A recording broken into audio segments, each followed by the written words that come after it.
मैं अंशु कुमार आप लोग का स्वागत करता हूँ जीएस 360 डिग्री वर्ल्ड वाइड में। ठीक है, मैंने आपसे बोला था कि मैं 50-50 क्वेश्चन का दरोगा का सेट प्रैक्टिस आप लोगों के लिए लाते रहूँगा और क्वालिटेटिव डिस्कशन के साथ। ठीक है, मैंने एक वीडियो इससे पहले लाया था, ये हमारा सेकेंड वीडियो है दरोगा सेट प्रैक्टिस का। इस तरह से हम वीक में 3 वीडियो लाएंगे। ठीक है, जैसे ये हमारा दरोगा का एग्जाम निकट आ जाएगा, ठीक है, तो और भी वीडियो हम लाएंगे। और ये सिर्फ दरोगा के एग्जाम के लिए इंपॉर्टेंट नहीं है, अब जितने भी जीके जीएस का एग्जाम है जिसमें जीके जीएस आता हो, चाहे वो सीएचएसएल का एग्जाम हो, सीजीएल का हो, बिहार पुलिस का एग्जाम हो, जो भी एग्जाम हो, ठीक है, सारे एग्जाम में कवर करेगा ये जीके जीएस। आप इसका डिस्कशन सारे एग्जाम को कवर करेगा। एक बार डिस्कशन देखिए आप, उसके बाद खुद फील कीजिएगा। ठीक है, चलिए आइए हम लोग स्टार्ट करते हैं। फर्स्ट क्वेश्चन हमारा है, ठीक है, हमारा फर्स्ट क्वेश्चन है, निम्न में से किस शासक ने जजिया को हटाया था? तो जजिया को किसने हटाया था? जहांदार शाह ने। ठीक है, अब जजिया आया, जहांदार शाह ने हटाया। ठीक है, अब हमें ये देखना पड़ेगा हमें, ठीक है, कि आखिर ये जजिया का मैटर क्या था। ठीक है, जजिया का ये आखिर मैटर क्या था, ये देखना पड़ेगा हमें। जजिया का मैटर के मतलब समझ रहे हैं आप? हम ये जानना चाहते हैं कि जजिया फर्स्ट टाइम किसने लाया था, ठीक है, और जजिया को फर्स्ट टाइम किसने लाया था और किसने हटाया, इसको किसने लागू किया। तो इसमें आप मोहम्मद बिन कासिम देख रहे होंगे। ठीक है, तो मोहम्मद बिन कासिम जो है फर्स्ट टाइम जजिया को लाता है। ठीक है, और सेकेंड टाइम सिकंदर लोदी जो है इसका और विस्तार करेगा। सिकंदर लोदी क्या करता है? सिकंदर लोदी इसका और भी इसका विस्तार करता है। ठीक है, और उसके बाद अकबर आएगा, औरंगजेब आते हैं। ठीक है, तो अकबर अकबर क्या करेगा उसके बाद? अकबर, ठीक है, इसके बाद कौन आएगा हमारा? अकबर आएगा। ठीक है, अकबर अकबर अकबर क्या करेगा? जजिया को हटाएगा। तो हटाने के लिए हम क्रॉस लगाते हैं। ठीक है, और जो लगाता है उसके लिए हम गुड का निशान लगा रहे हैं, ऐसा टिक लगा रहे हैं हम। ठीक है, इसने हटाया था, इसने जजिया को हटाया अकबर ने, और लगाया किसने? मोहम्मद बिन कासिम ने, सिकंदर ने। ठीक है, तो फर्स्ट सेकेंड और थर्ड पे ये आया हमारा। ठीक है, थर्ड पे क्या कौन आया हमारा? ये आया। ठीक है, उसके बाद देखते हैं कि उसके बाद जजिया का कौन कौन लगाया? औरंगजेब ने जजिया को लगाया फिर। ठीक है, औरंगजेब ने जजिया को लगाया। औरंगजेब कितने नंबर पे आता है हमारा? 4 नंबर पे। और इसे ये क्या करेगा हमारा? औरंगजेब औरंगजेब क्या करता है हमारा? जजिया को लगाता है। ठीक है, औरंगजेब ने जजिया को लगाया। उसके बाद हमारा कौन आता है? ठीक है, उसके बाद हमारा आता है जहांदार शाह। ठीक है, इसने जजिया को और भी आगे बढ़ाया, जहांदार शाह ने। ठीक है, जहांदार शाह हो गया हमारा फिफ्थ नंबर। सिक्स नंबर पे आइए हमारा। ठीक है, सिक्स नंबर पे आइए। सिक्स नंबर पे कौन सा आता है हमारा? फर्रुख सियार, जो ये दिया हुआ है आपका ऑप्शन बी में। ये भी क्या करता है? जजिया को लगाता है, बढ़ाता है। ठीक है, जजिया को क्या करेगा फर्रुख सियार? बताइए, फर्रुख सियार जजिया को लगाएगा, आगे की ओर बढ़ाएगा। ठीक है, उसके बाद 7 नंबर पे आएगा, 7 नंबर पे। 7 नंबर पे कौन आता है? मोहम्मद शाह रंगीला आएगा। ठीक है, तो मोहम्मद शाह रंगीला आता है, 7 नंबर पे आता है आपका मोहम्मद शाह रंगीला। वो क्या करेगा हमारा? जजिया को हटाएगा। ठीक है, और 8 नंबर पे कौन आता है हमारा? एफएसटी आता है। कौन आता है हमारा? एफएसटी, फिरोज शाह तुगलक। ये क्या करेगा? ये ब्राह्मणों के ऊपर भी जजिया लगाता है। ठीक है, ब्राह्मणों के ऊपर भी जजिया लगाता है। कि जजिया का हमारा सीक्वेंस था, क्रम था। ठीक है, सबसे पहले मोहम्मद बिन कासिम ने लगाया, फिर सिकंदर लोदी ने इसे आगे और बढ़ाया। ठीक है, थर्ड नंबर पे अकबर आया, इसने हटा दिया जजिया को। औरंगजेब आया, पुनः लगा दिया। ठीक है, उसके बाद आइए फिफ्थ नंबर पे जहांदार शाह इसे और भी आगे बढ़ाता है। फर्रुख सियार इसे और भी आगे बढ़ाता है। फिर इसको सेवंथ नंबर पर मोहम्मद शाह रंगीला आता है, रंगीला बादशाह, ये इसे हटा देगा। ठीक है, 8 नंबर पे आएगा एफएसटी, फिरोज शाह तुगलक। ये क्या करेगा? जजिया को और बढ़ाएगा, और ब्राह्मणों पर भी जजिया लगाता है। ठीक है, ब्राह्मण के ऊपर भी जजिया लेकर के आ जाएगा, ब्राह्मण के ऊपर भी जजिया लेकर आएगा। कौन? एफएसटी। चलिए, ये हमारा क्लियर हो गया। अब आते हैं हम नेक्स्ट क्वेश्चन पे। नेक्स्ट क्वेश्चन है हमारा, ठीक है, निम्न में से कौन सा एक सूर्य मंदिर है? कौन सा एक सूर्य मंदिर है आपको बताना है। ठीक है, निम्न में से कौन सा एक सूर्य मंदिर है आपको बताना है। सूर्य मंदिर कौन सा है? कोणार्क का सूर्य मंदिर है कहाँ अवस्थित है? पुरी में है। ठीक है, कोणार्क का सूर्य मंदिर कहाँ है? पुरी में है। मार्तंड मंदिर कहाँ है हमारा? जम्मू कश्मीर में है। किसने बनवाया था? ललितादित्य मुक्ता पिंड ने बनवाया था। ठीक है, और दक्षिणार्क मंदिर कहाँ है हमारा? गया में स्थित है। कहाँ है हमारा? बिहार के गया में स्थित है दक्षिणार्क मंदिर। ठीक है, तो इसका मतलब इसका आंसर क्या होगा हमारा? आंसर होगा इसका हमारा ऑल ऑफ दीज। ठीक है, इसका आंसर होगा हमारा क्या होगा? All of these. चलिए, उसके बाद हम लोग देखते हैं, कुछ और देखते हैं इसमें। जो पुरी का मंदिर था उसने किसने बनवाया था? नरसिंह देव चोडगंग ने बनवाया था। ठीक है, और अरसवल्ली में भी एक सूर्य मंदिर है, सूर्य नारायण स्वामी का मंदिर। ठीक है, सूर्य नारायण स्वामी का मंदिर अरसवल्ली में स्थित है। एक मढ़ौरा का सूर्य मंदिर है। ठीक है, मढ़ौरा का सूर्य मंदिर है, जो कहाँ स्थित है हमारा? गुजरात में स्थित है। कहाँ है हमारा? गुजरात में। चलिए अब आते हैं हम नेक्स्ट क्वेश्चन पे। क्वेश्चन नंबर हमारा है यहाँ पे थर्ड। निम्न में से किसे रैयत ए आला की उपाधि धारण किया था? ठीक है, तो निम्न में से कौन जो है रैयत ए आला की उपाधि से अपने आप को खुश रखा था, धारण किया था? कौन था वो? खिजर खां था। ठीक है, खिजर खां। अब देखिए एमबीटी और कुतुबुद्दीन ऐबक दोनों ने सिपाह सलार को उपाधि धारण किया था। कौन सा? सिपाह सलार। सिपाह सलार की उपाधि धारण किया था दोनों ने। किसने? एमबीटी और कुतुबुद्दीन ऐबक ने। ठीक है, दोनों ने सिपाह सलार को उपाधि धारण की थी, जिसमें कुतुबुद्दीन ऐबक जो होता है एक और उपाधि धारण करता है, मलिक का उपाधि। ठीक है, ये एक और उपाधि लेता है। कौन सा उपाधि? मलिक का उपाधि। मलिक का उपाधि भी ये धारण करता है। ठीक है, कौन? कुतुबुद्दीन ऐबक। चलिए क्वेश्चन क्लियर है हमारा। ये फिरोज तुगलक जो देख रहे हैं ना आप यहाँ पे एफएसटी, ठीक है, ये नदियों का जाल बिछाने वाला सुल्तान के नाम से प्रसिद्ध है। फर्स्ट टाइम जो नदी का जाल बिछाने वाला सुल्तान कौन था? ये एफएसटी ही था। ठीक है, और नदी सल्तनत काल में नदी का जाल, सॉरी इसमें मैंने नहर का जाल बोलना चाहिए था। नहरों का जाल बिछाने वाला कौन था? हमारा एफएसटी था। और नहर बनवाया किसने था फर्स्ट टाइम? गयासुद्दीन तुगलक ने। लेकिन नहरों का जाल किसने बिछवाया था? फिरोज शाह तुगलक ने बिछवाया था। चलिए अब लोग हम आते हैं नेक्स्ट क्वेश्चन पे। क्वेश्चन नंबर 4 है हमारा, पर्यावरण अधिनियम कब आया था? पर्यावरण अधिनियम कब आया था बताइए? 1986 में आया था। 1972 में क्या आया था? 1972 में आया था वन जीव अधिनियम। ठीक है, तो वन जीव अधिनियम आया था 1972 में। और 1980 में क्या आया था बताइए? वन अधिनियम। वन अधिनियम पूछेगा तो 1980, अब वन जीव लगा दिया तो 1972। ठीक है, और 1988 में, ठीक है, 1988 में क्या आया था हमारा? राष्ट्रीय वन नीति आया था। 1988 में राष्ट्रीय वन नीति आया था। और 2002 में क्या आया था हमारा बताइए? 2002 में क्या आया था? 2002 में बताइए? जैव विविधता अधिनियम आया था हमारा। ठीक है, 2002 में। और एनजीटी का गठन कब किया गया था? एनजीटी का, ठीक है, एनजीटी का गठन कब किया गया था? 2010 में किया गया था। ठीक है, 1973 में क्या आया था हमारा? राष्ट्रीय बाघ अधिनियम आया था 1973 में। ठीक है, और 1992 में क्या आया था हमारा? राष्ट्रीय एलिफेंट अधिनियम आया था, हाथी अधिनियम आया था हमारा 1992 में। चलिए नेक्स्ट क्वेश्चन पे आते हैं हम लोग। क्वेश्चन नंबर 5 है, गुप्तकालीन पतन कौन था? गुप्तकालीन पतन कौन था हमारा बताइए? गुप्तकाल का कौन सा था हमारा? कावेरीपत्तनम कब का था बताइए? और देवल कब का था? ये देवल है, देवल लिखा गया है लेकिन ये है क्या है? देवल है। ठीक है, तो गुप्तकालीन पतन हमारा कौन था बताइए हमारा? तो गुप्तकालीन पतन था हमारा ताम्रलिप्ति। या ताम्रलिप्ति किस नदी के तट पर है? नारायणी नदी के तट पर है। ठीक है, नारायणी नदी के तट पर है। कहाँ है हमारा? पश्चिम बंगाल में है। ये कहाँ है? पश्चिम बंगाल में हमारा है, नारायणी नदी के तट पर। चलिए कावेरीपत्तनम चोलकालीन बंदरगाह है। ये कावेरीपत्तनम किस काल का है?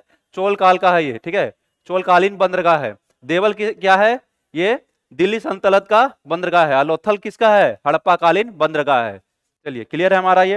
नेक्स्ट क्वेश्चन पे हम लोग आते हैं। अब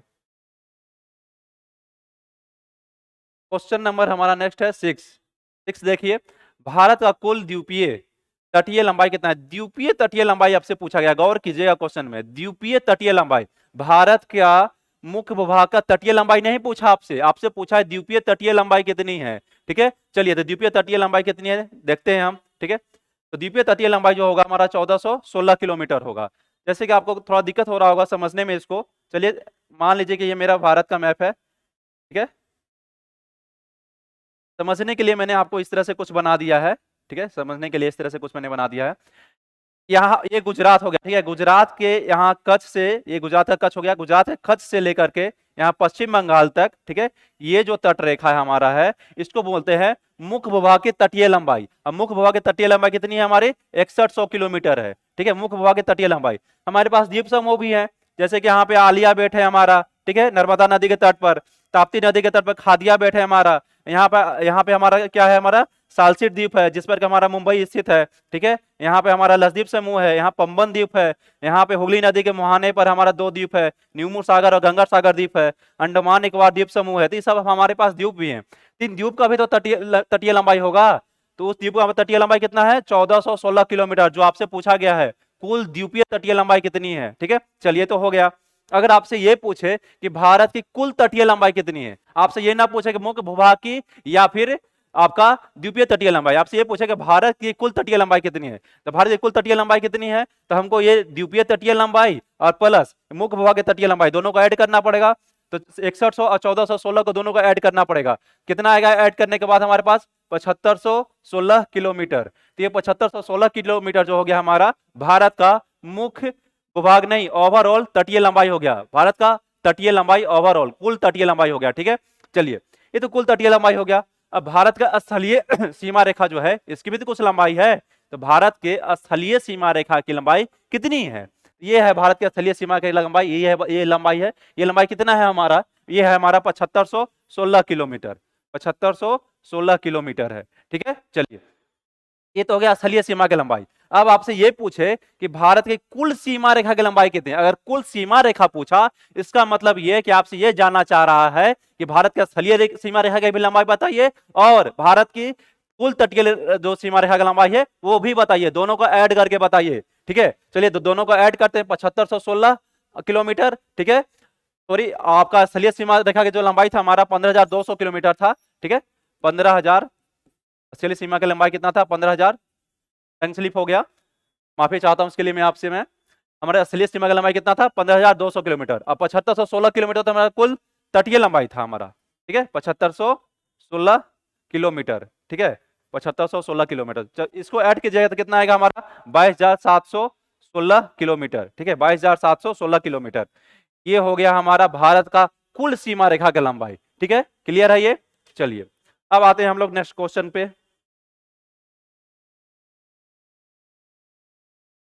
नेक्स्ट क्वेश्चन है हमारा, निम्न में से किस में ग्लूकोज पाया जाता है, ग्लूकोज किस में पाया जाता है बताइए, ग्लूकोज अंगूर में पाया जाता है। ठीक है, किस में पाया जाता है, अंगूर में। फल में क्या पाया जाता है, फ्रैक्टोज पाया जाता है। ठीक है, तो फ्रैक्टोज किस में पाया जाता है, फल में पाया जाता है। अब मसल में क्या पाया जाता है, इसमें ग्लाइकोजेन पाया जाता है। ठीक है, ग्लाइकोजेन मसल में पाया जाता है और लीवर में ग्लाइकोजेन जो है स्टोर होता है किस, ठीक है, तो कार्बोहाइड्रेट को लीवर ग्लाइकोजेन के रूप में स्टोर करता है। चलिए उसके बाद देखिएगा हमारा चीनी है, चीनी में क्या पाया जाता है, सुक्रोज पाया जाता है। इसमें क्या पाया जाता है, इसमें सुक्रोज पाया जाता है। चलिए और भी कुछ में है, हाँ अंकुरित अनाज है। ठीक है, अंकुरित अनाज, तो अंकुरित अनाज में क्या पाया जाता है बताइए, इसमें मल्टोज पाया जाता है। क्या पाया जाता है, इसमें मल्टोज पाया जाता है अंकुरित अनाज में। और आपका ग्लूकोज जो देख रहे हैं आप, जो दिया गया था क्वेश्चन में, ये सबसे सिंपल कार्बोहाइड्रेट है। ठीक है, ये आपका सबसे सिंपल कार्बोहाइड्रेट है आपका ये ग्लूकोज। ओके, चलिए अब हम लोग आते हैं नेक्स्ट क्वेश्चन पे। नेक्स्ट क्वेश्चन है हमारा, निम्न में से कौन सा विटामिन गर्म करने पे सबसे जल्दी नष्ट होता है। ठीक है, कौन सा विटामिन है जो गर्म करने पे सबसे जल्दी नष्ट होता है बताइए, यह है विटामिन सी, गर्म करने पर सबसे जल्दी नष्ट होता है। अब विटामिन सी को घाव भरने वाला विटामिन भी कहते हैं।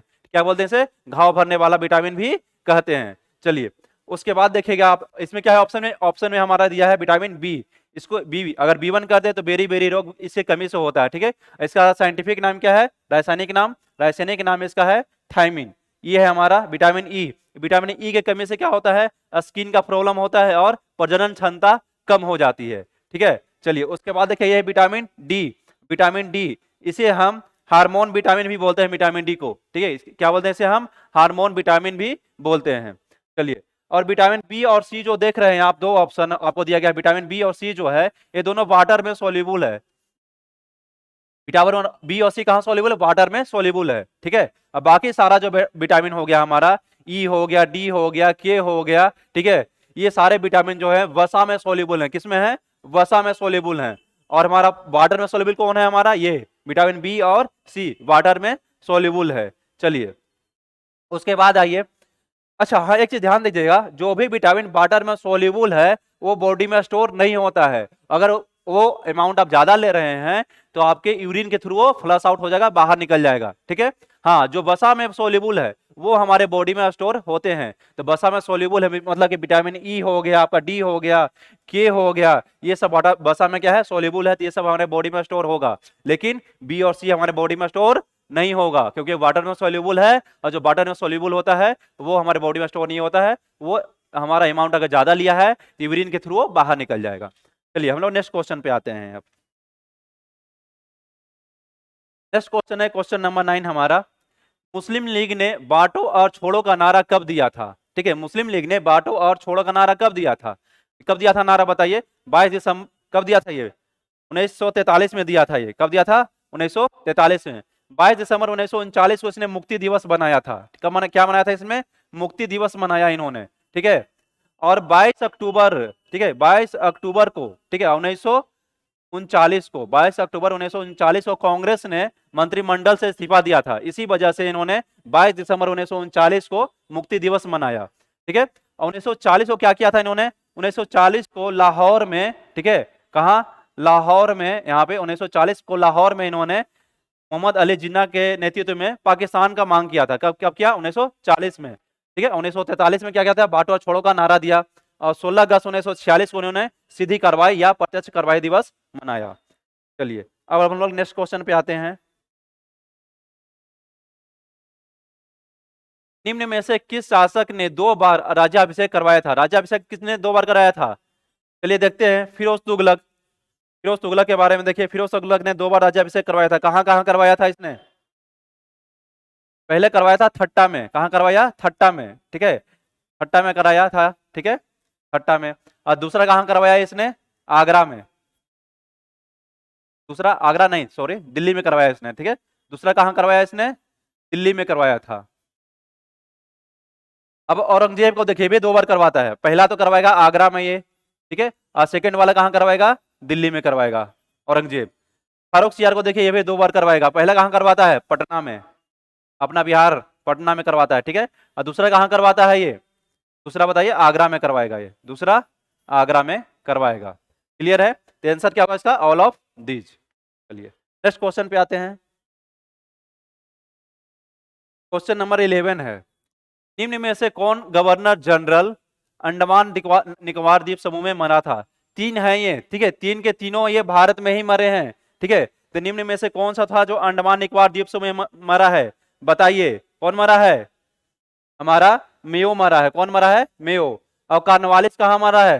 ठीक है, कार्नवालिस गाजियाबाद में मरा है। कहाँ मरा ये? गाजियाबाद में। और एल्गिन कहाँ मरा है? धर्मशाला में।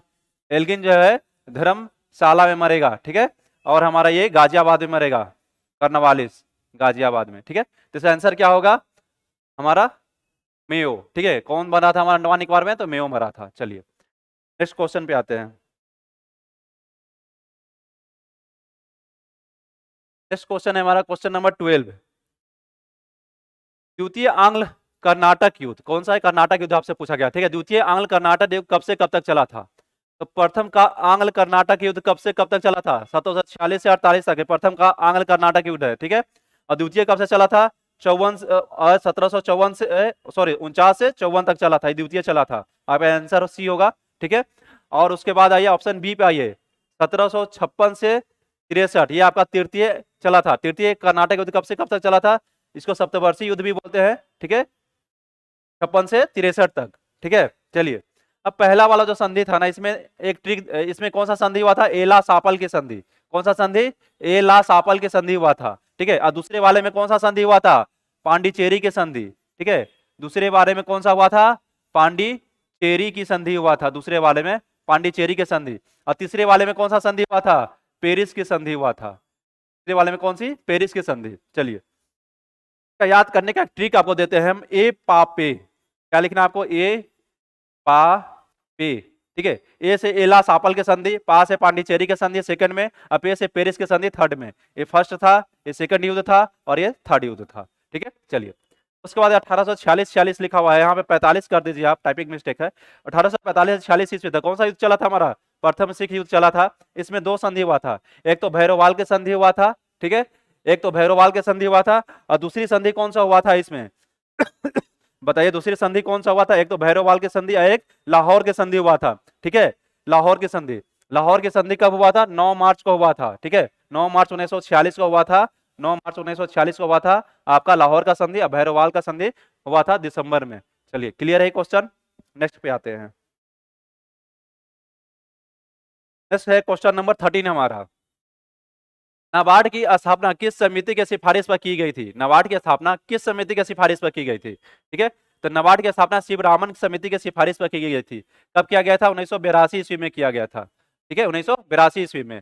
और हजारी समिति के सिफारिश पर क्या किया गया था? बैंकों का राष्ट्रीयकरण किया गया था। कब किया गया था? 1969 ईस्वी में बैंकों का राष्ट्रीयकरण। बैंकों का जब राष्ट्रीयकरण किया जा रहा था उस समय आरबीआई के गवर्नर कौन थे? एल.के. झा थे। कौन थे? एल.के. झा थे, ठीक है। चलिए, उस पर गोरेवाल समिति इसके कुछ किया गया था, इसके नाम पर भी किया गया था। क्या किया गया था? एसबीआई का राष्ट्रीयकरण किया गया था, ठीक है। एसबीआई का राष्ट्रीयकरण कब? 1955 ईस्वी में किया गया था। गोरवाल समिति के सिफारिश पर, गोरवाल समिति के सिफारिश पर क्या किया था? एसबीआई का राष्ट्रीयकरण किया गया था। कब? 1955 ईस्वी में, ठीक है। एक ऑप्शन आपका है केलकर समिति। इसमें क्या था कि आपका जो ग्रामीण बैंक था उसके खोलने पे पाबंदी लगाया गया था, अब और बैंक की शाखाएं ना खोली जाए, ऐसा इनका कहना था। चलिए, उस पर नेक्स्ट क्वेश्चन पे आते हैं हम। क्वेश्चन नंबर 14 है हमारा, धन विधेयक का परिभाषा किस आर्टिकल में है? धन विधेयक का परिभाषा आपका किस आर्टिकल में दिया गया है? बताइए, धन विधेयक का परिभाषा किस आर्टिकल में दिया गया है? आपका आर्टिकल 117 किससे रिलेटेड है हमारा? बताइए, वित्त विधेयक से, वित्त विधेयक से रिलेटेड है हमारा आर्टिकल 117। और 114 किससे है? विनियोग विधेयक, ठीक है। विनियोग विधेयक से रिलेटेड कौन है हमारा? आर्टिकल 114 विनियोग विधेयक से रिलेटेड है, ठीक है। चलिए, उसके बाद देखिए आर्टिकल 110 है। आर्टिकल 110 में क्या है? धन विधेयक की परिभाषा दी गई है। क्या इसमें? धन विधेयक की परिभाषा। आर्टिकल 109 इसमें क्या किया गया है? आर्टिकल 109 के थ्रू आप लोकसभा में धन विधेयक को रखते हैं और लोकसभा में धन विधेयक रखने के पश्चात इस पर चर्चा होता है। कुछ इसमें अगर बदलाव करने की आवश्यकता है, राज्यसभा जैसे इसमें सजेशन दे सकती है, ठीक है। अधिकार, उसे चेंज करने का अधिकार नहीं है राज्यसभा को, तो सजेशन दे सकती है। सजेशन को मानने या ना मानने का अधिकार लोकसभा का है। उस सारा कुछ इसमें प्रस्तुतिकरण निरस्तीकरण वगैरह सारा 109 में है, लेकिन धन विधेयक का परिभाषा किसमें है? 110 में है, ठीक है। और वित्त विधेयक, जो वित्त विधेयक हमारा हो गया 117 में, तो वित्त विधेयक से क्या करते हैं हम? वित्त विधेयक से हम धन की निकासी कर सकते हैं। किसे? तो आकाश किसे कर सकते हैं? संचित निधि से। और संचित निधि किसमें है? आर्टिकल 266 में, ठीक है। ये कब निकालते हैं? जब हमारा लोकसभा राज्यसभा जो है सत्र चल रहा हो। अगर सत्र न चल रहा हो और धन की आवश्यकता हो गई तो हम क्या करेंगे? आकस्मिक रूप से अगर धन की आवश्यकता पड़ गई तो आकस्मिक रूप से धन की आवश्यकता पड़ती है, इसलिए हम आकस्मिक निधि का गठन किया है हमने, ठीक है। और आकस्मिक निधि का गठन किसमें किया गया है? 267 में। और आकस्मिक निधि से धन कौन निकाल सकता है? राष्ट्रपति निकाल करके दे सकता है खर्च करने के लिए, ठीक है। यहाँ वित्त विधेयक था। अगर वित्त आयोग की बात करें हम, अगर वित्त आयोग की बात करें तो वित्त आयोग जो है केंद्र सरकार के लिए, केंद्र सरकार के लिए, ठीक है, किस आर्टिकल में है? 280 में, ठीक है, 280 में। अगर वित्त आयोग की बात करें, राज्य के लिए हम बात करें किसी राज्य के लिए, तो राज्य के लिए किस आर्टिकल में है? 243 में है। कितना में है? 243 में है, 243 में। चलिए, अब आते हैं हम लोग नेक्स्ट क्वेश्चन पे। आपको इसी तरह से डिस्कशन मिलेगा। आपको एक क्वेश्चन से हम 10 से 12 क्वेश्चन निकाल करके देंगे, ठीक है। और आप मान के चलिए अगर 20 टेस्ट भी अगर आप रिवीजन कर लेते हैं, देख लेते हैं एग्जाम के बिफोर, तो आपका सारा हिस्ट्री ज्योग्राफी जो भी है ना, सारा रिवीजन हो जाएगा। क्योंकि यहाँ सिर्फ एक क्वेश्चन का आंसर नहीं बताया जाता है, एक क्वेश्चन से 10 क्वेश्चन निकाल के हम बाहर लेकर के आते हैं ताकि आपका फुल रिवीजन हो, ठीक है। चलिए, नेक्स्ट क्वेश्चन पे आते हैं। नेक्स्ट क्वेश्चन है हमारा धन विधेयक। हाँ, ये तो हो गया हमारा ना। नेक्स्ट पे आते हैं, 15 पे आते हैं हम, ठीक है। ये मुफ्ती है, इसको मुक्ति कर दिया, मुक्ति, ठीक है।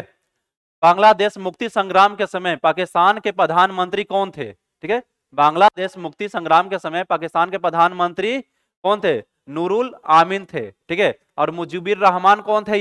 ये संग्राम जो चल रहा था बांग्लादेश मुक्ति संग्राम, इसके लीडर थे ये 1971 में। कौन थे ये? शेख मुजीबुर रहमान। आयूब खान कौन थे? तो उसमें पाकिस्तान के ये जनरल थे, सेना नेतृत्व संभाल रहे थे, आयूब खान, ठीक है। और याहिया खान कौन थे? ये पाकिस्तान के उस समय राष्ट्रपति थे, ये पाकिस्तान के राष्ट्रपति थे ये, ठीक है, राष्ट्रपति थे ये, ठीक है। कौन? याहिया खान। चलिए, क्लियर है ये। नेक्स्ट क्वेश्चन पे आते हैं। क्वेश्चन नंबर 16 है हमारा, ऋग्वेद के किस मंडल में दशराग युद्ध का चर्चा किया गया है? तो दशराग युद्ध का चर्चा किस मंडल में किया गया है? ऋग्वेद के 7वें मंडल में किया गया है। तीसरे मंडल में क्या चर्चा किया गया है? गायत्री मंत्र के बारे में, ठीक है, गायत्री मंत्र के बारे में। और 4th में कृषि के बारे में चर्चा किया गया है, ठीक है, कृषि के बारे में चर्चा किया गया है। 8 में क्या क्या चर्चा किया गया है? इसमें कहा गया है हस्तलिखित ऋचाओं को खील कहा गया है, ठीक है, 8 में हमारा। चलिए, उसके बाद और भी कुछ बच गए, 9 बच गया हमारा। 9 में क्या है हमारा, सोम देवता का वर्णन किया गया है, सोम देवता के बारे में। और 10 में क्या कहा गया है हमारा, 10 में वर्ण के बारे में चर्चा किया गया है, ठीक है, वर्ण के बारे में, वर्ण व्यवस्था के बारे में चर्चा किया गया है। चलिए क्लियर है, नेक्स्ट पे आते हैं हम लोग। नेक्स्ट क्वेश्चन है क्वेश्चन नंबर 17, ठीक है। आकाश का रंग, यहाँ पर रंग है, फोकस कीजिएगा, रंग, रंग नीला क्यों दिखाई देता है? जैसे रंग वर्ड आपका अगर आ जाए एग्जाम में, रंग, ठीक है, आपसे रंग पूछे, एक रंग होता है, एक क्या होता है, रंगीन होता है, ठीक है। रंगीन मतलब क्या होगा, उसमें बहुत सारे कलर मिक्स होंगे, ठीक है। रंगीन में क्या होगा, बहुत सारा कलर उसमें मिक्स होगा, ठीक है। और रंग में क्या होता है कि सिर्फ एक कलर, जैसे हरा हो गया, लाल हो गया, नीला हो गया, काला हो गया, इस तरह से पीला हो गया, इस तरह से रंग हो गया, ठीक है। तो अगर आपको रंगीन दे तो आंसर चेंज कर जाएगा, ठीक है, और रंग बोले तो चेंज कर जाएगा, ठीक है। तो हमारा अगर रंगीन बोले, रंग बोले तो क्या होगा हमारा, प्रकीर्णन होगा, रंग में क्या होगा, प्रकीर्णन, ठीक है। और अगर रंगीन बोलता तो क्या होता है हमारा, व्यतिकरण, ठीक है, रंगीन।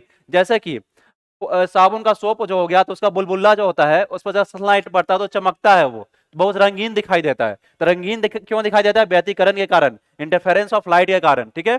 उसी तरह से अगर आप तेल, ऑयल वगैरह गिर गया, किरासन तेल वगैरह जल के ऊपर, उस पर लाइट पकड़ता है, तो लाइट पड़ने के कारण वो चमकता है बहुत ज्यादा। तो किसकी वजह से चमक रहा है, वो आपका व्यतिकरण के कारण, उसे बहुत सारा रंग दिखाई दे रहा है ना, तो उसको रंगीन बोलते हैं, बहुत सारा रंग एक साथ दिखाई देता है, तो वो व्यतिकरण के कारण। लेकिन सिंगल रंग कलर के बारे में क्वेश्चन आए तो आपका आंसर क्या होगा, प्रकीर्णन। जैसे सूर्योदय के समय लालिमा दिखाई देता है, किसकी वजह से, तो प्रकीर्णन की वजह से, ठीक है।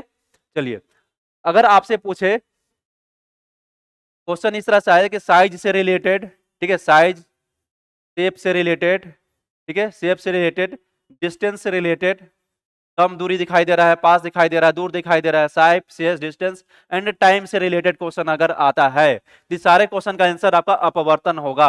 ये मेरा खुद का स्टडी किया हुआ है, ठीक है, इस पर फोकस कीजिएगा आप। आपसे क्वेश्चन ये पूछे कि सूर्योदय के पहले और सूर्यास्त के बाद भी हमें थोड़ा सा लाइट प्राप्त होता है, ठीक है, बाद और पहले, किसका, समय के बारे में बोल रहा है, समय के बारे में बोल रहा है, तो अपवर्तन के कारण, ठीक है। जैसे आपको ये बोले कि जल में रखा हुआ परख नली जो है वो आधा डूबा हुआ तो टेढ़ा मेढ़ा दिखाई दे रहा है, टेढ़ा दिखाई दे रहा है, मैंने उसका क्या होगा, शेप चेंज हो गया, शेप चेंज हो गया तो क्या होगा हमारा, अपवर्तन।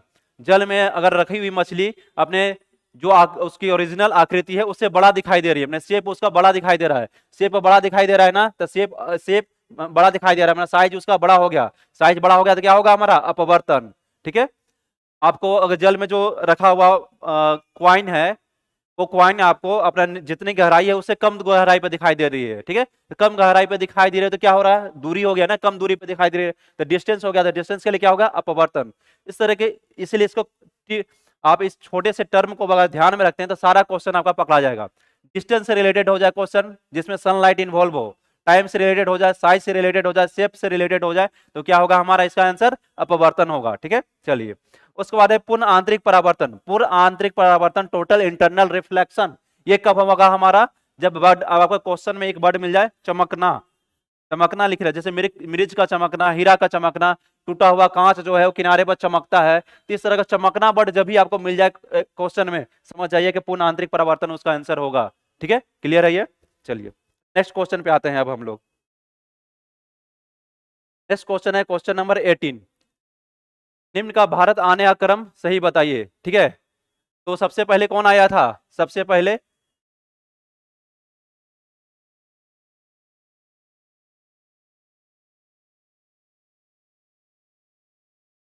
ठीक है, सबसे पहले फाहियान आया था, फाहियान कहाँ है हमारा, ये, ठीक है। फाहियान के बाद कौन आया था हमारा, थर्ड के बाद, ठीक है, थर्ड के बाद कौन आएगा हमारा, संयुगन, संयुगन होगा हमारा, ठीक है। उसके बाद कौन आता है हमारा, हेनसांग आता है, सेकेंड होगा, ठीक है। उसके बाद कौन आता है, इत्सिंग आता है, हमारा 4 होगा। इसका कोई भी ऑप्शन सही नहीं होगा मेरे ख्याल से, इसलिए ऑप्शन आप इसे एडजस्ट कर लीजिएगा, ठीक है। चलिए तो इसमें हमें याद करने के लिए ये चीज को याद रखने पड़ेगा, इसको इस तरह से याद रख सकते हैं आप कि भारत में जो भी आता है ना वो फंस ही जाता है, यहाँ से जाना मुश्किल हो जाता है, ठीक है। तो यहाँ आया तो फंस ही जाता है, तो ही को क्या, ही ऐसे लिखते हैं ना, तो ई इधर निकाल लिया हमने, अलग निकाल लिया, ठीक है। तो ई को जब अलग निकाल लिया तो यही हमारा क्या हो गया, हमारा ह खाली रह गया यहाँ पे, ठीक है, ह। तो फंस यहाँ जो भी आता है फंस ही जाता है, ठीक है, फंस ही, तो फंस है फायान, स संयुगन, ह से हेसा, इसे इत सिंह, क्लियर है हमारा ये। चलिए नेक्स्ट क्वेश्चन पे आते हैं हम लोग अब। क्वेश्चन नंबर 19 है, सांख्य दर्शन के प्रवर्तक कौन थे, बताइए, कपिल थे, ठीक है। गौतम किस चीज के थे? न्याय के थे। जैमिनी किस चीज के थे? जैमिनी पूर्व मीमांस के थे, पूर्व मीमांस के थे जैमिनी, ठीक है। और उत्तर मीमांस के कौन थे? उत्तर मीमांस के, उत्तर मीमांस के कौन थे? बदरायन थे, ठीक है। बदरायन थे उत्तर मीमांस के हमारे, बदरायन। और कनाद किसके थे? वैशेषिक के थे, वैशेषिक के। और हमारे एक और बताइए, पतंजलि किसके थे? योग के थे, ठीक है, योग दर्शन के थे पतंजलि। चलिए, क्लियर हो गया हमारा ये। अब नेक्स्ट पे आते हैं। और चावार्क, चावार्क दर्शन के थे। नेक्स्ट क्वेश्चन है क्वेश्चन नंबर 20। निम्न में से कौन प्रगति एवं उत्थान के देवता थे? ठीक है, प्रगति एवं उत्थान के देवता कौन थे? बताइए, प्रगति एवं उत्थान के देवता इनमें से कौन थे? उषा थे, उषा, ठीक है। अब पूषण कौन थे? पशुओं के देवता थे, ये पशुओं के देवता। और धौ क्या थे? ये सबसे प्राचीन देवता और किसके? आकाश के देवता थे ये धौ। और अग्नि क्या हो गए? अग्नि जो थे मनुष्य और भगवान के बीच में मध्यस्थता करते थे। आप माइंड कीजिएगा, जरा ध्यान दीजिएगा, जब भी पूजा पाठ होता है, ठीक है, तो आप अग्नि की आहुति जरूर देते हैं, ठीक है। अग्नि की आहुति जरूर देते हैं, तो अग्नि की आहुति जरूर देते हैं इसीलिए क्योंकि ये आपके मध्यस्थता करते हैं, आपके द्वारा किए गए मंत्र का उच्चारण को भगवान तक लेकर जाते हैं। तो आप और भगवान के बीच में क्या करते हैं? मध्यस्थता करते हैं ये, ठीक है। चलिए, नेक्स्ट क्वेश्चन पे आइए। नेक्स्ट क्वेश्चन है हमारा क्वेश्चन नंबर 21। देखिए, देखिएगा इस पर। निम्नलिखित पर विचार कीजिए। मार्च 2014 में 1857 सैन्य विद्रोह के कई भारतीय सैनिकों के पार्थिव शरीर को, ठीक है, फिल इन द ब्लैंक्स है, स्थित एक कुएं से खोदकर निकाला गया था। ये पार्थिव शरीर फिल इन द ब्लैंक्स के जिन्हें ब्रिटिश के विरुद्ध विरोध विद्रोह किया, नीचे दिए गए कोड का प्रयोग करके समुचित सूचना का पूरा कीजिए। तो इसे फिल इन द ब्लैंक्स करना है, आपको देखना है। बहुत ही सुंदर क्वेश्चन है, इसका आंसर क्या होगा? देखिए, आप थोड़ा सा विचार कीजिए, उसके बाद इसके बारे में आपको पता चलेगा, ठीक है। थोड़ा देखिए इसके बारे में आप। फिल इन द ब्लैंक्स है ये हमारा, ठीक है। इसके बारे में देखिए थोड़ा, कहां से मिला था हमें ये? बताइए, कहां से मिला था ये? प्रयोग कीजिए इसका। चलिए, इस क्वेश्चन को थोड़ी देर में देखते हैं हम। देखते हैं इसके पहले नेक्स्ट क्वेश्चन हम।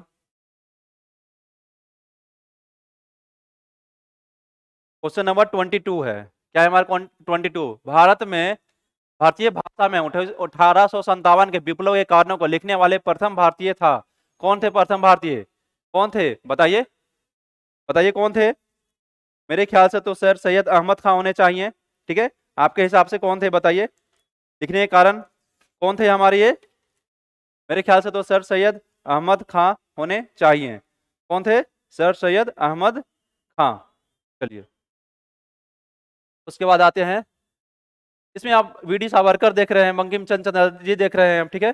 तो बंकिम चंद्र चटर्जी जो है, इन्होंने ही कहा था कांग्रेस जो है क्षय रोग से मरने वाली है। कौन कहा था ये? बंकिम चंद्र चटर्जी ने नहीं, किसने कहा था? बताइए, क्षय रोग से मरने वाले, टीबी से मरने वाले अरविंद घोष ने। अब बंकिम चंद्र चटर्जी क्या बोले थे?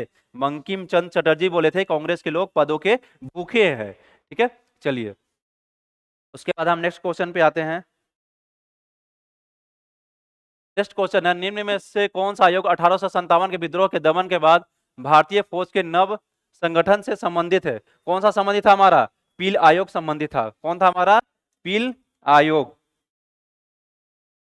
पील आयोग संबंधित था। उसके नीचे आप देख रहे हैं हंटर आयोग, ठीक है।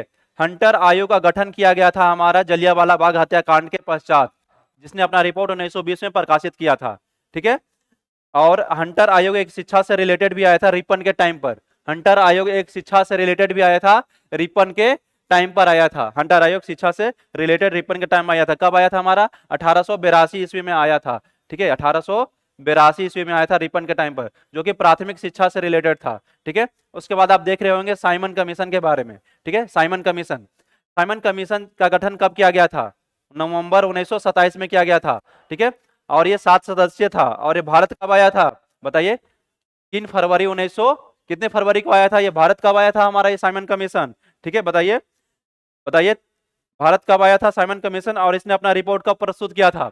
3 फरवरी 1928 को भारत आया था, ठीक है। 3 फरवरी 1928 को भारत आया था। अपना रिपोर्ट कब प्रकाशित किया? 1930 में प्रकाशित किया था। चलिए, अब नेक्स्ट क्वेश्चन पे आते हैं हम लोग।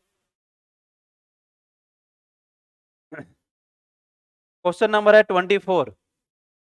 आर्थिक तौर पर 19वीं शताब्दी में भारत पर अंग्रेजी शासन का परिणाम था। क्या था परिणाम, देखते हैं। भारतीय हस्तलिखित शिल्पों के निर्यात में वृद्धि नहीं। भारतीय हस्तलिखित शिल्प जो थे उसका तो ह्रास हुआ था, क्योंकि वो लोग मशीन से बनाया हुआ लाने लगा था। भारतीयों के स्वामित्व वाले कारखानों की संख्या में वृद्धि नहीं। कारखाना में वृद्धि हो रहा था, लेकिन उसके स्वामी भारतीय नहीं थे, विदेशी थे, ये भी नहीं होगा। नेक्स्ट क्वेश्चन देखते हैं।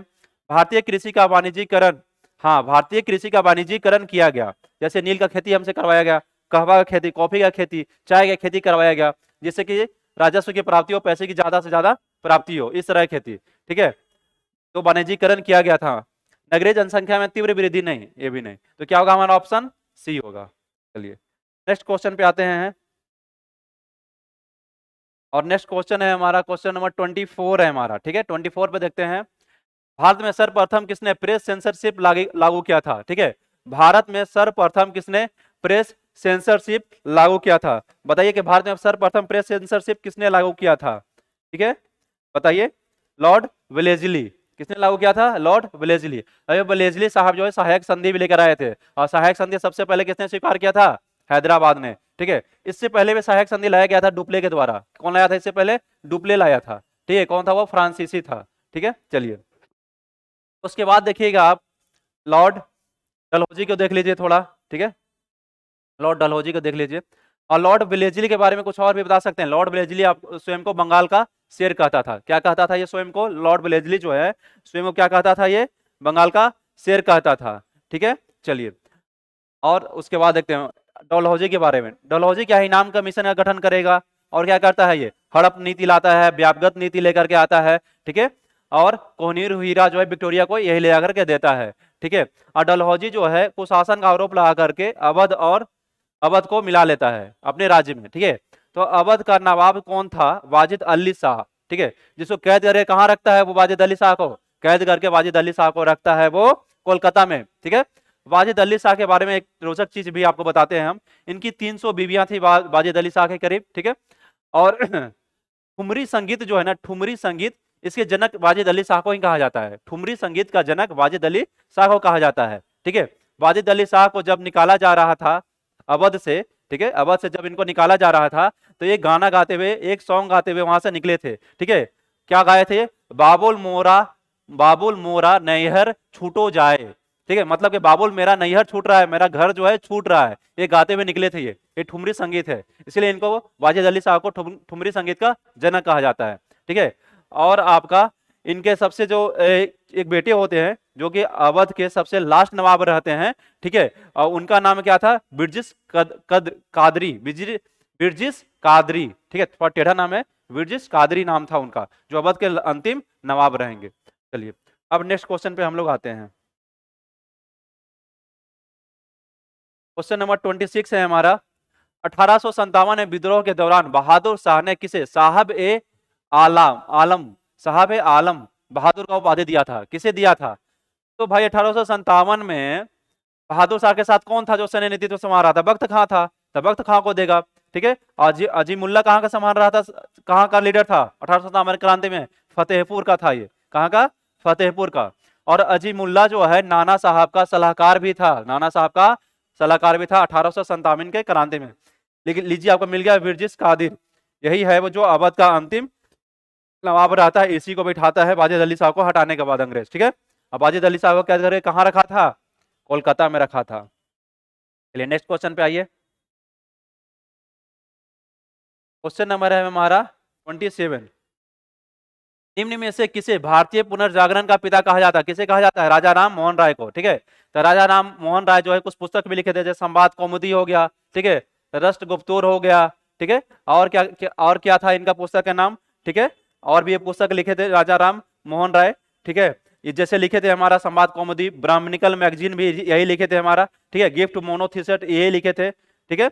उसके बाद आप देखिए स्वामी दयानंद सरस्वती, इन्होंने कहा था वेदों की ओर लौटो, ठीक है, वेदों की ओर लौटो का नारा दिया इन्होंने। और क्या कहा इन्हें, कहा कि भारत भारतीयों के लिए है, ठीक है, भारत जो है भारतीयों के लिए है। और इन्होंने क्या किया, आर्य समाज का गठन किया, आर्य समाज का गठन किया था। और क्या किया इन्हें, गौ रचनी सभा का स्थापना किया था, ठीक है, गौ रचनी सभा का भी स्थापना किया था इन्होंने। और क्या किया इन्होंने, हिंदी भाषा का प्रयोग करने के लिए फर्स्ट टाइम इन्होंने बोला, और स्वराज शब्द का प्रयोग फर्स्ट टाइम करते हैं स्वामीनारायण दयानंद सरस्वती ही, ठीक है, चलिए उसके बाद देखते हैं रामकृष्ण परमहंस। रामकृष्ण परमहंस जो है किनके गुरु थे? स्वामी विवेकानंद के गुरु थे। ठीक है, और स्वामी विवेकानंद किनके गुरु थे? बीजी तिलक के, बाल गंगाधर तिलक के गुरु थे। ये बीजी तिलक के गुरु थे। कौन थे? स्वामी विवेकानंद। ठीक है, और स्वामी विवेकानंद द्वारा कुछ पुस्तक लिखा गया था, जैसे लिखा गया था कर्मयोग, ठीक है, कर्मयोग, राजयोग, भक्ति योग और प्रबुद्ध भारत। किसके द्वारा लिखा गया था? हमारे स्वामी विवेकानंद के द्वारा। चलिए अब आते हैं हम नेक्स्ट क्वेश्चन पे। नेक्स्ट क्वेश्चन हमारा देखते हैं कौन सा है, 28 नंबर। शिवाजी ने अपना राज्याभिषेक कब करवाया था? शिवाजी ने अपना राज्याभिषेक कब करवाया था? जब शिवाजी का बात आ गया तो शिवाजी के बारे में जो भी हमारे पास इंपॉर्टेंट चीज है वो सब आपके सामने रख देते हैं। कुछ डेट है जिसे आपको ध्यान में रखना चाहिए। जैसे कि पहला हम डेट लिखेंगे आपको 1627 ईस्वी। ठीक है, 1627 के बाद लिखेंगे हम 1644। उसके बाद 44 के बाद क्या लिखेंगे हम? 1656। उसके बाद लिखेंगे हम आपके सामने 1659। उसके बाद क्या लिखेंगे? 1663। ठीक है, 1663। 1663 के बाद क्या लिखेंगे हम? 1665। 1665 के बाद क्या लिखेंगे हम? 1665 के बाद 64 और 64 भी लिखेंगे हम, और एक और लिखेंगे। कौन सा लिखेंगे हम? 1670। अब एक ही बार क्यों लिखे हम? एक ही जगह पे बताएंगे आपको, 1670। ठीक है, के बाद यहाँ पे आइएगा 1670 के बाद 1672 लिखेंगे हम। 72 के बाद क्या आएगा हमारा? 1674 आएगा। ठीक है, 1672 के बाद क्या आएगा हमारा? 1674 आएगा। ठीक है, और 1674 आएगा। 1674 के बाद क्या आएगा हमारा? 1676। 1676 और 1676 के बाद क्या आएगा हमारा? 1680। चलिए इतने डाटा हैं, जो डेट हैं, जो शिवाजी के बारे में इंपॉर्टेंट है। ये अगर आपको दिमाग में है तो आप फुल कॉन्फिडेंस में रहिएगा। शिवाजी के प्रति क्वेश्चन जब आएगा तो करने के क्या आप कंडीशन में रहिएगा। चलिए इसको देख लेते हैं क्या है ये। 1627 ईस्वी में शिवनेर दुर्ग में शिवाजी का जन्म हुआ था। ठीक है, देखिए आपको लिखना है, वीडियो पॉज करके लिख लीजिएगा। अगर लिख पाएंगे तो बहुत ज्यादा टाइम लग जाएगा।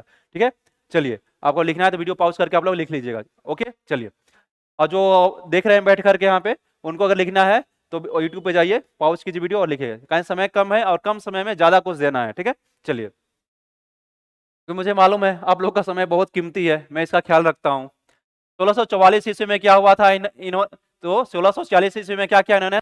बताइए। 1627 ईस्वी में इनका जन्म हुआ था। शिवाजी का जन्म हुआ था कब? 1627 ईस्वी में। कहा हुआ था? शिवनेर दुर्ग में इनका जन्म हुआ था। ठीक है, और 1644 ईस्वी, ठीक है, 1644 ईस्वी में क्या किए? राजगद्दी पर बैठे थे शिवाजी, राजगद्दी पर बैठे 1644 ईस्वी में। और 1656 ईस्वी में क्या किया? रायगढ़ को राजधानी बनाया। ठीक है, रायगढ़ को राजधानी शिवाजी कब बनाते हैं? रायगढ़ को राजधानी कब बनाएंगे जाकर के? रायगढ़ को तो 1656 में। 1659 में क्या करते हैं? अफजल खां की हत्या कर देते हैं। अफजल खां को कौन भेजा था? बीजापुर का सुल्तान। 1663 में क्या करेंगे? सहीसा खान का हाथ काट देंगे।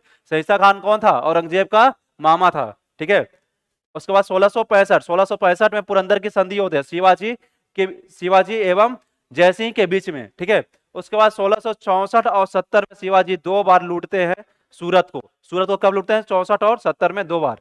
उसके बाद 1672 में क्या करेंगे? पनहाल दुर्ग को ये जीतते हैं। शिवाजी किसको जीतते हैं? पनहाल दुर्ग को जीतते हैं 1672 में। ठीक है, उसके बाद 1674 में राजाभिषेक करवाएंगे। क्या क्या करवाएंगे? 1672 में राजाभिषेक। कहाँ करवाएंगे? रायगढ़ में करवाएंगे। राजाभिषेक करवाते हैं रायगढ़ में। ठीक है, कब करवाइए? रायगढ़ में 1674 में। 1676 में इनका कर्नाटक के विरुद्ध अंतिम अभियान रहता है। कर्नाटक के विरुद्ध अंतिम अभियान कब रहता है इनका? 1676 में। और 1680 में क्या रहता? शिवाजी की मृत्यु को प्राप्त कर लेते हैं 1680 में। चलिए अब आते हैं नेक्स्ट क्वेश्चन पे।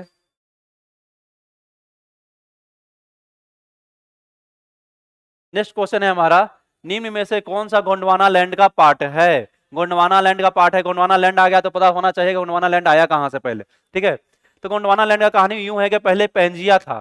ठीक है, पेंजिया में सारे महाद्वीप एक जगह थे। ठीक है, सारे महाद्वीप कैसे थे? एक जगह पे थे, इस तरह से। ठीक है, इस तरह से सारे महाद्वीप एक जगह थे। अब पेंजिया का विभाजन हुआ तो उत्तरी पेंजिया और दक्षिणी पेंजिया में। तो उत्तरी पेंजिया जो हो गया, ऊपर का पेंजिया जो हो गया, इसको क्या बोले हम? अंगारा लैंड। ठीक है, ऊपरी पेंजिया को क्या बोला हमने? अंगारा लैंड बोला हमने। ठीक है, अंगारा लैंड। और नीचे वाला जो पेंजिया हो गया हमारा ये वाला, इसको क्या बोला हमने? गोंडवाना लैंड, जो आपका लिखा हुआ है ऊपर में, गोंडवाना लैंड हमने इसको बोला। ठीक है, तो अंगारा लैंड में क्या क्या आया? अंगारा लैंड में आपका नॉर्थ अमेरिका कंटिनेंट आ गया, और क्या आया हमारा? एशिया आ गया, और यूरोप आ गया, और क्या आया हमारा ऊपर में ग्रीनलैंड आ गया, ये सब आ गया हमारा अंगारा लैंड में, ठीक है। और हमारा गोंडवाना लैंड में क्या आ गया, अफ्रीका महाद्वीप आ गया हमारा गोंडवाना लैंड में। और क्या आया हमारा ऑस्ट्रेलिया महाद्वीप, न्यूजीलैंड आ गया हमारा, ठीक है। और दक्षिणी अमेरिका महाद्वीप भी आ गया, दक्षिणी अमेरिका महाद्वीप भी आ गया हमारा, ठीक है। साउथ अमेरिका कॉन्टिनेंट भी आ गया। और हमारा भारत, भारत किससे टूट कर लगा हुआ है, अफ्रीका से अलग टूट कर हुआ है, तो ये भी किसका पार्ट हो गया, गोंडवाना लैंड का पार्ट हो गया, ठीक है। तो पेंजिया, ये पेंजिया के पहले पार्ट थे, जिस समय सारे महाद्वीप एक साथ थे, सारे महासागर भी एक साथ थे, जो आप पढ़ते हैं आज के समय में, अटलांटिक महासागर, हिंद महासागर, प्रशांत महासागर, सारे महासागर एक साथ थे। जैसे कि आपका ये पृथ्वी गोल हो गया, अगर यहाँ पे सारे अगर द्वीप जो है एक साथ आ जाए इस तरह से, तो महासागर भी तो एक साथ आ गए ना, जुड़ गए ना एक साथ, इन महासागर जुड़ गए एक साथ, तो इनको क्या बोलते थे, पैंथालासा, क्या बोलते थे, पैंथालासा। चलिए, इस तरह से हमारा गोंडवाना लैंड का कौन पार्ट हो जाएगा, भारत, हमारा डी ऑप्शन हो जाएगा। चलिए नेक्स्ट क्वेश्चन पे आते हैं हम लोग। नेक्स्ट क्वेश्चन है क्वेश्चन नंबर 30, ठीक है। निम्न में से कौन सा सिद्धांत कोबर ने दिया था, कोबर ने कौन सा सिद्धांत दिया था, भू सनति का सिद्धांत दिया था। इसे क्या, कोबर है ना, कोबर से याद रहे, कोबरा सांप, कोबरा सांप कहाँ रहेगा, भूमि में रहेगा, भूमि में रहेगा तो भू सनति, ठीक है।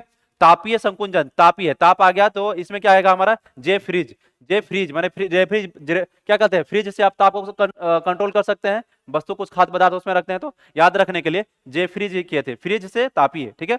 तो महाद्वीपीय के कौन थे, वो कौन थे, डेल थे, कौन, डेल, बोलता डेली डेली फिसलते रहता, तो डेल थे महाद्वीपीय फिसलन से। और महाद्वीपीय विस्थापन से कौन थे, विस्थापन, विस्थापन है मतलब क्या हो गया, ये डिस्प्लेसमेंट, डिस्प्लेसमेंट को टाइम से डिवाइड कर दीजिए क्या मिलेगा हमको, वेलोसिटी, मैंने विस्थापन को टाइम से अगर डिवाइड कर दीजिए, टाइम से अगर डिवाइड कीजिए तो क्या मिलेगा हमें, वेग मिलेगा ना, तो इसे कौन थे, वेगनर, वेगनर जो थे महाद्वीपीय विस्थापन से संबंधित थे। चलिए उसके बाद हम लोग नेक्स्ट क्वेश्चन पे आते हैं, क्वेश्चन नंबर 31 है, उत्तरी अमेरिका महाद्वीप की सबसे ऊंची चोटी कौन सी है, उत्तरी अमेरिका महाद्वीप का पूछा गया है, तो माउंट मैकिन्ले होगा, जो किस पर है, अलास्का रेंज पर है, किस पर है, अलास्का रेंज पर है। उसके बाद माउंट किलिमंजारो देखेगा, ये अफ्रीका कॉन्टिनेंट का सबसे ऊंची चोटी है, ठीक है। उसके बाद विंसन मानसिफ देखेगा, ये अंटार्कटिका महाद्वीप की सबसे ऊंची चोटी है। उसके बाद माउंट कोइस्को देखेगा, ये ऑस्ट्रेलिया की सबसे ऊंची चोटी है, जो कि आपका ग्रेट बैरियर रीफ की सबसे ऊंची चोटी है, ठीक है। आपका एक बचा कौन, यूरोप बच गया, ठीक है। यूरोप की सबसे ऊंची चोटी कौन सी है, माउंट एल्ब्रूस है, क्या है, माउंट एल्ब्रूस। और माउंट एल्ब्रूस किस पर्वत पर स्थित है, काकेशस पर्वत पर स्थित है, क्लियर है ये। चलिए अब नेक्स्ट क्वेश्चन पे आते हैं, क्वेश्चन नंबर है 32, निम्न में से कौन सा गर्त अटलांटिक महासागर में स्थित है, कौन सा अटलांटिक महासागर में स्थित है, बताइए कौन सा है हमारा अटलांटिक महासागर में, पेरिटो रिको है, एक है और एक और है हमारा, क्या था हमारा, रमेश या रोमेश उमर का कुछ नाम है ना, एक और है ना हमारा, जो कि यहीं पे स्थित है, बताइए क्या नाम है उसका, रिकॉल कराइए हमें आप, रोमेश नाम है उसका, क्या नाम है हमारा, रोमेश, अच्छा रिकॉल कराया आप लोग ने मुझे, ठीक है, रोमेश, प्यूर्टो रिको और रोमेश कहाँ है हमारा, ये है साउथ अटलांटिक महासागर में है, ठीक है। और प्यूर्टो रिको हो गया हमारा इधर नॉर्थ अटलांटिक महासागर में, तो प्यूर्टो रिको और रोमेश दोनों का अटलांटिक महासागर में, ठीक है। और एक है हमारा मिंडा नाव है, टोंगा है, और ये क्या है, मेरियाना है, तीनों के तीनों प्रशांत महासागर में है, कहाँ है तीनों गर्त, प्रशांत महासागर में है, ठीक है, प्रशांत महासागर में तीनों गर्त है, ठीक है। एक हमारा सुंडा है, सुंडा गर्त कहाँ है हमारा, हिंद महासागर में। चलिए नेक्स्ट क्वेश्चन पे आते हैं हम,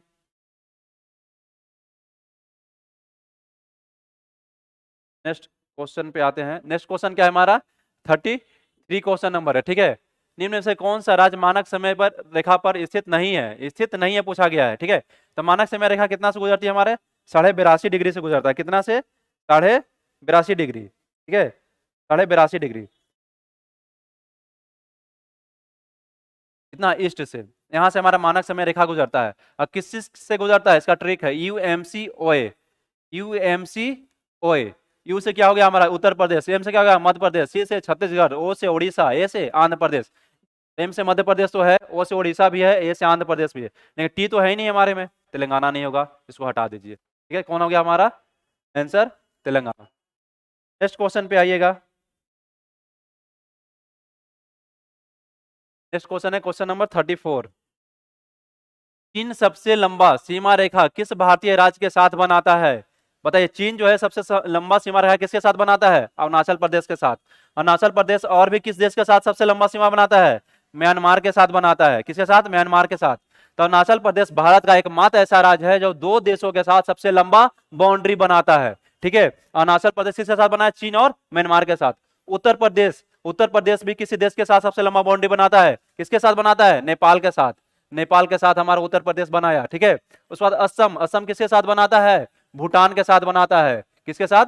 भूटान के साथ। उसके बाद पश्चिम बंगाल किसके साथ बनाएगा? बांग्लादेश के साथ बनाएगा। बच्चा कौन आपका? पाकिस्तान, पाकिस्तान किसके साथ बनाता है सबसे लंबा बाउंड्री?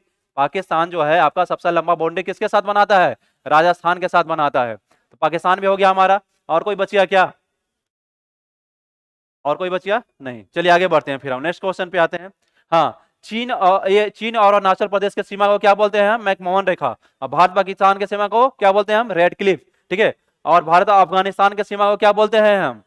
भारत अफगानिस्तान की सीमा को डुरंड रेखा, ठीक है। ये चीज आई है क्या? एक चीज और आपको हम बता देते हैं यहाँ पे, एक चीज और। अगर आपसे ये पूछा जाए कि कौन सा देश भारत के साथ कितना लंबा सीमा रखा लगाता है, इसके हिसाब से अरेंज करे, अगर अरेंज करने के लिए आपको दे दे तो आपको ध्यान में रखना चाहिए। इसका ट्रिक एक है, ठीक है। बचपन में MBA, शायद आपको पता भी होगा ये, ठीक है। बचपन में MBA में को काट देना कोई मतलब नहीं है। बस क्या हो गया हमारा? बांग्लादेश सबसे लंबा सीमा। सेकंड में क्या हो गया हमारा? च से चीन हो गया, उसके बाद चीन, ठीक है। और प से क्या हमारा? पाकिस्तान थर्ड नंबर पे। फोर्थ नंबर पे कौन हो गया हमारा? नेपाल हो गया, ठीक है। एम से क्या हो गया हमारा? म्यांमार फिफ्थ नंबर पे, ठीक है। और उसके बाद सिक्स नंबर पे क्या हो गया? भूटान हमारा हो गया, ठीक है। और उसके बाद सेवंथ नंबर पे आइए, सेवंथ नंबर पे कौन हो गया हमारा? अफगानिस्तान, जिसकी सबसे छोटी सीमा है। तो सबसे लंबी सीमा कौन लगाता है हमारे साथ? बांग्लादेश। उसके बाद चीन, उसके बाद पाकिस्तान, उसके बाद नेपाल, उसके बाद म्यांमार, उसके बाद भूटान, उसके बाद हमारा अफगानिस्तान। चलिए क्लियर है ये। नेक्स्ट क्वेश्चन पे आते हैं हम लोग। क्वेश्चन नंबर है 35। किन दो रंगों को मिलाकर पीकॉक नीला रंग का निर्माण होता है? ठीक है, इसको रटना नहीं है, मेरा ये अपना ट्रिक है, आपको कहीं यूट्यूब पे नहीं मिलने वाला, नहीं गूगल पे, ये मैंने खुद से बनाया है। देखिए आप, ऐसे आप ट्रायंगल के रूप में बुक में पढ़ते होंगे ना, दिमाग पागल हो जाता होगा आपका। ऊपर में लिखना है MC/, नीचे में क्या लिखना है? GRB, ठीक है। M से मेजेंटा है, C से पिकॉक नीला हो गया आपका, और Y से क्या हुआ? येलो, G से ग्रीन हो गया, R से रेड, B से ब्लू। नीचे को जो तीनों कलर है इसको प्राथमिक कलर बोलते हैं। किसके क्या बोलते हैं? इसको प्राथमिक कलर। इन तीनों कलरों को मिलाने समय व्हाइट रंग की प्राप्ति होती है, इसलिए इन्हें हम प्राथमिक कलर कहते हैं, ठीक है। चलिए अब देखिए, अगर आपको मेजेंटा रंग की प्राप्ति करना है तो कुछ मत कीजिए, नीचे वाले को ढक दीजिए, ग्रीन को ढक दीजिए। अब नीचे में क्या बचा? रेड और ब्लू। तो मेजेंटा रेड, मेजेंटा हमें कैसे मिलेगा? रेड और ब्लू को मिलाने से। अगर आपको पिकॉक नीला चाहिए, C चाहिए आपको, तो क्या करना होगा? नीचे वाले को ढक दीजिए। नीचे में कौन है? रेड, रेड को ढक दीजिए। क्या मिला हमें? ग्रीन और ब्लू। तो ग्रीन और ब्लू को मिलाएंगे तो पिकॉक नीला मिलेगा। अब ऑप्शन में देखिए कौन सा में आपका ग्रीन और ब्लू है, ठीक है। ग्रीन और ब्लू किस में है? हरा और नीला किस में है? ऑप्शन ए में है, ये हमारा ऑप्शन ए होगा। अगर येलो कलर चाहिए तो क्या करेंगे? इसके नीचे वाले को ढकेंगे, ब्लू को ढक दीजिए, तो क्या बचा? ग्रीन और रेड। तो येलो कलर के लिए हमें ग्रीन और रेड को मिलाएंगे तो येलो कलर मिल जाएगा, ठीक है। ये क्लियर हो गया। एक और चीज, मेजेंटा और ग्रीन को मिलाइएगा तो आपको व्हाइट रंग मिलेगा। क्या मिलेगा आपको? कौन सा रंग? व्हाइट रंग मिलेगा। यहीं पे आपका पिकॉक नीला और रेड को मिलाइएगा तो व्हाइट रंग मिलेगा। येलो और ब्लू को मिलाइएगा तो क्या मिलेगा हमें? व्हाइट रंग। ऊपर नीचे मिलाइएगा तो व्हाइट रंग मिलेगा, ठीक है। और ऊपर वाला चाहिए तो नीचे वाले को ढक के बाकी दो से आपको मिलेगा आपको ऊपर वाला। जैसे मेजेंटा चाहिए तो रेड और ब्लू से मिलेगा मेजेंटा, ठीक है। मेजेंटा चाहिए ना, तो M = क्या मिलेगा हमें? रेड प्लस ब्लू मिलेगा, ठीक है। अब आपको पिकॉक नीला चाहिए, C चाहिए, तो C को नीचे क्या है? R है, R को ढक दीजिए, क्या बचेगा? G और B। तो ग्रीन प्लस ब्लू से मिलेगा पिकॉक नीला। फिर क्या? येलो है, हमें येलो चाहिए, येलो के नीचे कौन सा है हमारा? ब्लू, ब्लू को ढक दीजिए, क्या बचा हमारा? Green plus red. तो ग्रीन प्लस रेड से हमें मिला ये। क्लियर है ये। चलिए नेक्स्ट क्वेश्चन पे आते हैं।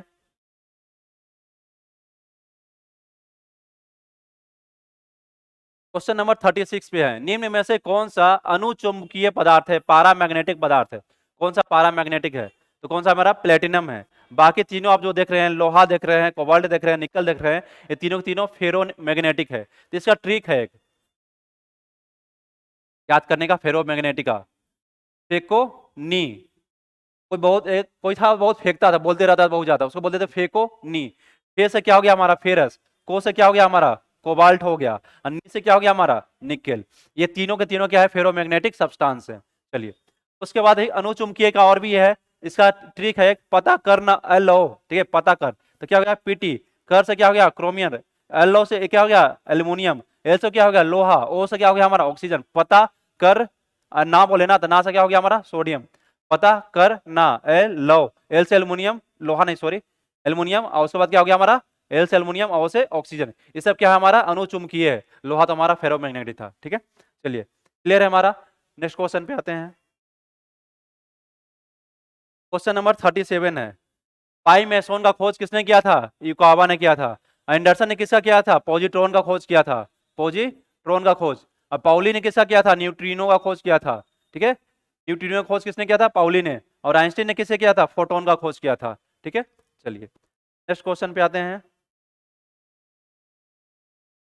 क्वेश्चन नंबर 38 है, निम्न में से किसी से वायु की गति एवं शक्ति मापते हैं? गति और शक्ति, गति और शक्ति किसके कैसे मापते हैं? ठीक है, तो बोलते हैं ना कि एन्ने आओ एन्ने, चेक करते हैं कितना गति है शक्ति है ऐसे। ठीक है, एन्ने आओ एन्ने, एन्ने एन्ने आओ। ठीक है, एन्ने से क्या हो गया? एनीमोमीटर। एन्ने आओ तो एनीमो कितना गति है शक्ति है ऐसे चेक करते हैं, तो एन्ने आओ तो एनीमोमीटर हो गया। ठीक है, अब मोनोमीटर से क्या नापते हैं?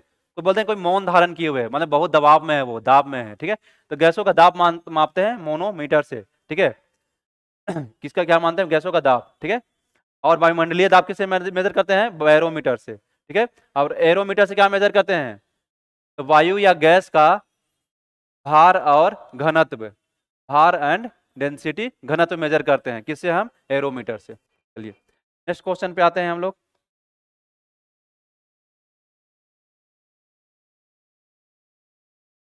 नेक्स्ट क्वेश्चन है हमारा, ज्योति फ्लक्स का मात्रक क्या है?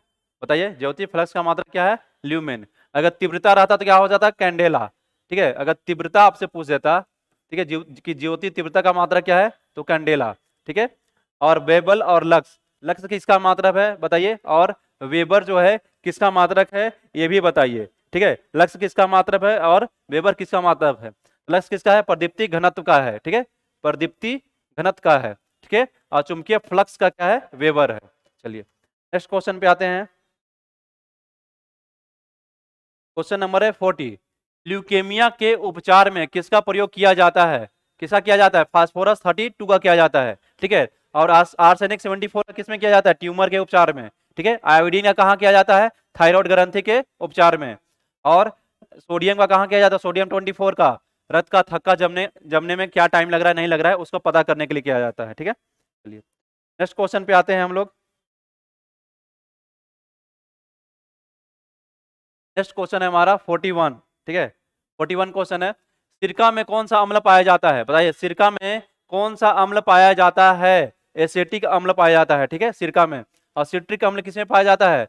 तो नींबू वर्ग में पाया जाता है, छोटा नींबू, घाघरी नींबू, बड़ा नींबू, जो सा नींबू हो, संतरा हो, सब में पाया जाता है सिट्रिक अम्ल। और ऑक्जेलिक अम्ल कहाँ पाया जाता है? ऑक्जेलिक अम्ल बताइए, ऑक्जेलिक अम्ल कहाँ पाया जाता है? और मेथनोइक अम्ल कहाँ पाया जाता है? ये आप हमें बताइए। ठीक है, तो ऑक्जेलिक अम्ल कहाँ पाया जाता है? टमाटर और पालक में पाया जाता है। ठीक है,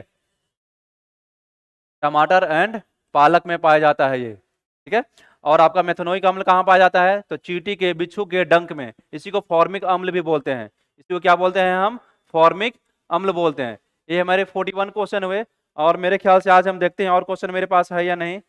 मुझे लगता है कि आज हमारे पास 41 क्वेश्चन ही करने के लिए है। ठीक है, और कुछ क्वेश्चन करंट का था जो मैंने अभी यहाँ पे हटा दिया है। ठीक है, तो ये रहा हमारा 41 क्वेश्चन का डिस्कशन। ठीक है, चलिए इसमें कुछ और आप जानना चाहते हैं या और इसमें आप कुछ चेंजिंग चाहते हैं, ठीक है, तो आप कमेंट बॉक्स में कमेंट कर सकते हैं। ठीक है, चलिए अब मिलते हैं आपसे हम नेक्स्ट डिस्कशन लेकर के आएंगे, उसमें मिलेंगे हम। आपने हमें अपना इतना कीमती समय दिया, इसके लिए बहुत बहुत धन्यवाद। और यकीन मानिए, आप 20 टेस्ट सिर्फ रिवीजन करके देख लीजिए, आप क्या फील करते हैं, अपने आप कॉन्फिडेंस लेवल आप बूस्ट फील कीजिएगा। ठीक है, चलिए बहुत बहुत धन्यवाद।